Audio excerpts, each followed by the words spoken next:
I'm sure you've heard the term love language. Dr. Gary Chapman is the author of the book, The 5 Love Languages, The Secret to Love That Lasts.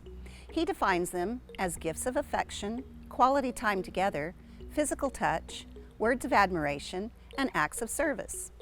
The idea is that people have a preference on how they give and receive love. I don't know if you get to choose your love language or if it just finds you, but through the years I've recognized that mine is serving.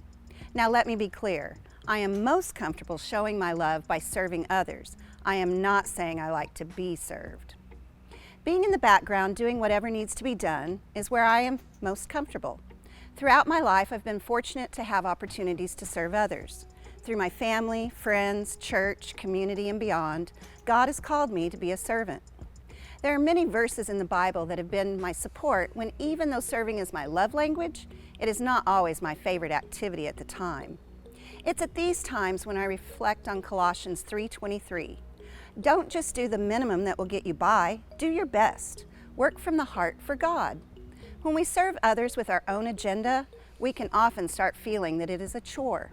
But God created us in His image to reflect His glory. And as Christ followers, He calls us in Deuteronomy 11:13 to faithfully obey the commands I'm giving you today, to love the Lord your God and to serve Him with all your heart and all your soul.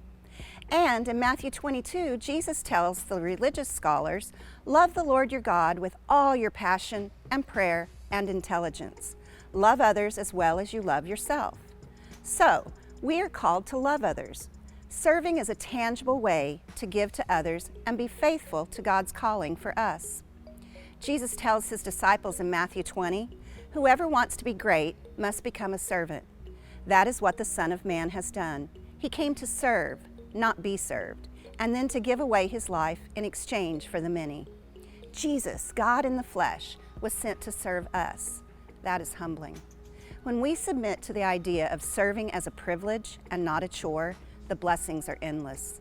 And when we act in obedience to God, our faith grows. When our faith grows, we become stronger and more willing to step out of our comfort zones. So, you might think, thank goodness my love language is not acts of service.